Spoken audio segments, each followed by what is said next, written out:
What started as something that I was doing for fun ended up being something that I felt like I needed and that I couldn't live without. Hey guys, welcome back to my channel. I spit. Hey guys, welcome back to my channel. So today I'm going to be talking about the first time I ever used drugs and the last time I ever used drugs and how I was able to get sober and stay sober and continue to be sober. So without further ado, here we go. I will be 21 months sober on Sunday from meth, coke, and heroin. Yes, I did all of them. I was the kind of girl that abused any and every kind of substance that I possibly could have. The only reason why I started doing drugs in the first place was because I was so exhausted from work that I needed something to keep me up. So I was going to school. I'd wake up at 4 a.m. to get ready for school, but I had to be at the school bus by 6 a.m. So I would be up from 4 a.m., then I would get off of the school bus around 4 p.m., and I would go straight to work. I had work at 5. So I only had a little bit of gap time in between work. So I was exhausted, and that's what I started doing was Adderall. Then skip a couple years, I stopped doing Adderall, and when I was 17, I was diagnosed with bipolar disorder. And if you don't know about bipolar disorder, I'll make a video one day talking about the daily struggles that I go through and what bipolar disorder is and how it reflects me. 17, I tried meth with my best friend for the first time, and it was my idea. I didn't think it was a bad thing. I didn't think people could actually get addicted to it. I didn't know what drugs were. I was really young and I was really stupid. And like they say, the first time you do it, you get addicted to the feeling and you are constantly chasing that first high. And on and off for a couple of years, and I was really good at hiding it and nobody knew. When I was 19, my dad passed away. And that's when it got really, really bad for me. I was dating somebody who also was doing it. So I'm sorry, I'm getting a little emotional because this was just like a craziness. My life has been crazy. I met this guy who was doing it, and I started doing it because he was doing it and because I was sad and I didn't want to feel the feelings that I had anymore, and I was just really torn up. So I did it for a long time with him. We were so strung out, we wouldn't leave the house. It was literally just me and him in the apartment, constantly doing drugs from the moment we woke up until the moment we went to sleep, and then right when we'd wake up again, we'd do it again, and we couldn't stop. Like, I didn't want to stop. I was so distraught. Like, I just didn't want to stop doing them, and I should have talked to somebody about it. Looking back now, because of how many problems I had, like, I wish I would have just talked to somebody and gotten therapy instead of, like, going towards drugs, because it was absolutely ridiculous and I just don't like. So I was really, really strung out, and I kept trying to break up with him and it wasn't working.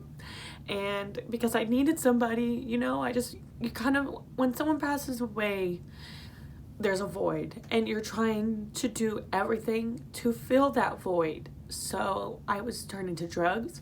I was turning to an abusive relationship. I felt like I didn't deserve nice things, and I felt like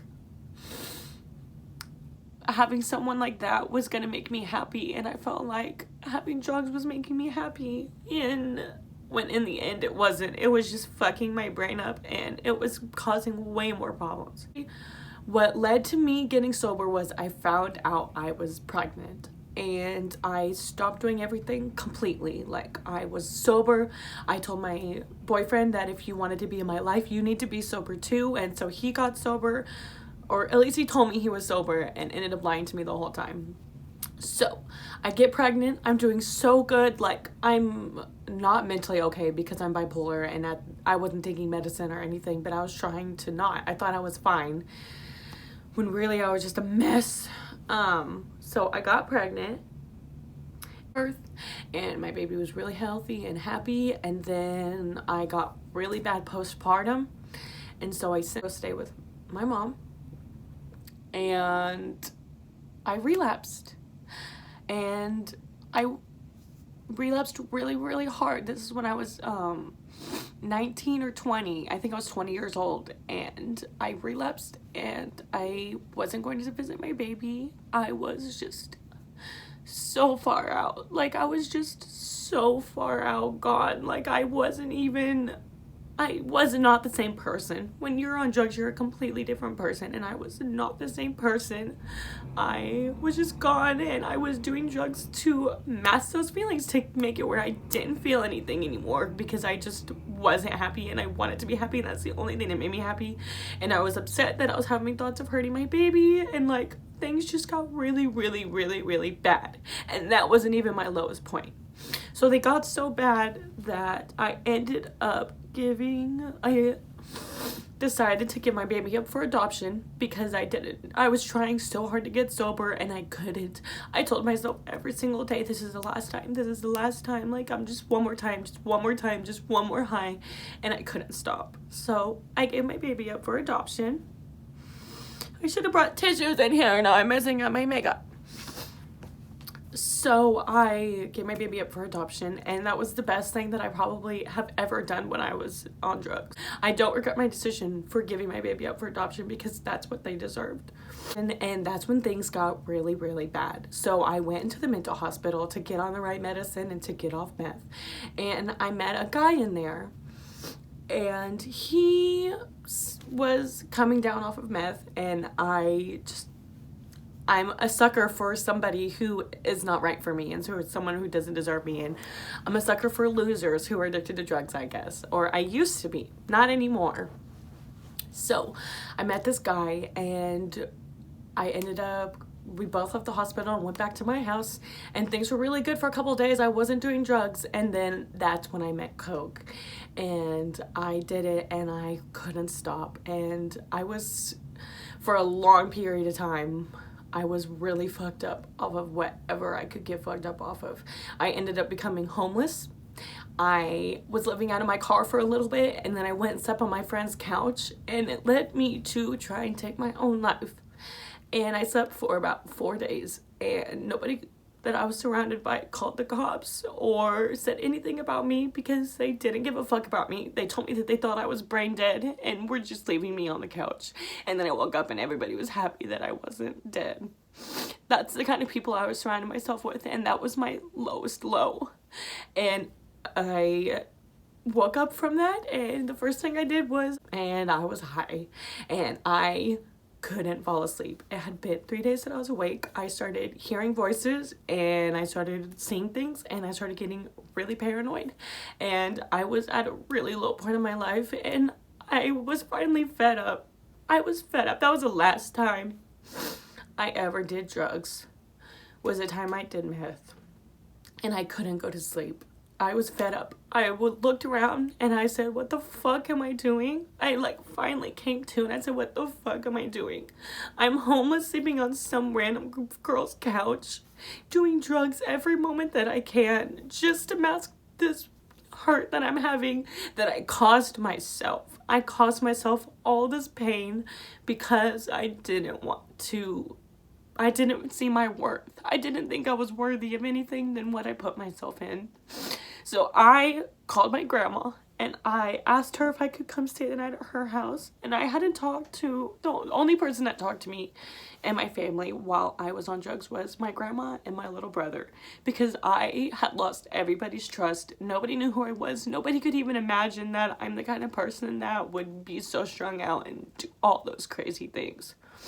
So I called my grandma, and she came, and I drove over to her house. The whole ride home, the stereo was speaking to me and screaming at me, and I went to my grandma's house and stayed the night on her bed. And I woke up the next day and I said, I'm getting my shit together. And she said I wasn't allowed to stay there, but my little brother said I could come sleep on his couch. So from that moment on, I slept on his couch. I stopped being friends with the people who were doing drugs. I stopped surrounding myself with drugs. I tried not to think about it, and I went to AA meetings every single day. Even though my car window was stuck down, it was pouring rain, I was just dedicated. But I did morning meditation every single day. I read from the big book, and I prayed, okay? I found God And I know that sounds ridiculous, but my relationship with God was really bad, especially after my dad passed away, because I couldn't believe that he would let someone like that pass away. I just couldn't believe it, and I was pissed, and I was sad, and I was just really, really, really angry, and I was like, I won't believe in something that could take away someone so precious and someone so good from this world. So I was mad, and I didn't want to believe in God, and I didn't want to find him, but I was able to. The only reason why I was able to find God was because I went into rehab. And I went into rehab right after I gave my baby up for adoption. When I was in rehab, I met this woman, and I told her, I was like, I don't know how to find God. I don't even know how to have a relationship with God. Like, it has been so long and been so hard that I didn't know what to do. And she said, you need to make a list out of what your ideal God would be. And so I said, someone who's forgiving, someone who is strong, someone who is there for me and who loves me no matter what, unconditionally, just someone who is better than me. And she said, okay, well, why can't that be your God? She's like, and I was like, well, how do I get him to forgive me? And she was like, think of your baby.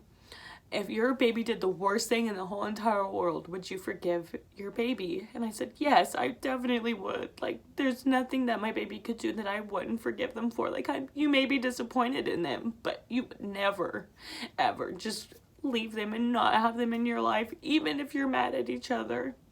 And so that's how I perceive my God, is someone who is strong and who can handle all my baggage and who loves me no matter what and who forgives me no matter what. And that's my God. And so I started giving it to God. I started giving him all my problems. I started praying to him every single night.